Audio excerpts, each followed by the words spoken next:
नाम क्या है जी तुम्हारा? सलोनी कुमारी। सलोनी कुमारी, ये बताओ तुम किस कक्षा में पढ़ाई करती हैं? 8 कक्षा में। तो आज पूछा जाएगा कि वर्ण का जो 2 प्रकार होते हैं, स्वर वर्ण, व्यंजन वर्ण। आज स्वर वर्ण पर प्रकाश डालना है। स्वर वर्ण किसे कहते हैं?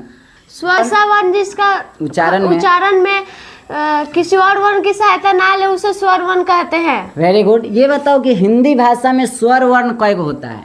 हिंदी भाषा में स्वर वर्ण लेकर अ तक 11 गो। तो स्वर वर्ण कितने प्रकार के होते हैं? स्वर वर्ण 3 प्रकार के होते हैं। कौन कौन?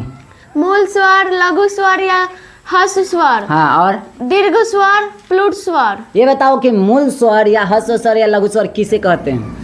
वैसा स्वर वर्ण जिसके उच्चारण में सबसे कम समय लगे उसे मूल स्वर, ह्रस्व स्वर या लघु स्वर कहते हैं। ये बताओ कि हिंदी भाषा में मूल स्वर या ह्रस्व स्वर या लघु स्वर कई गो है? 4 गो। और ये बताओ दीर्घ स्वर किसे कहते हैं? वैसा स्वर वर्ण जिसके उच्चारण में मूल स्वर से दुगना समय लगे उसे दीर्घ स्वर कहते हैं। हिंदी भाषा में दीर्घ स्वर कई गो है? 7 गो।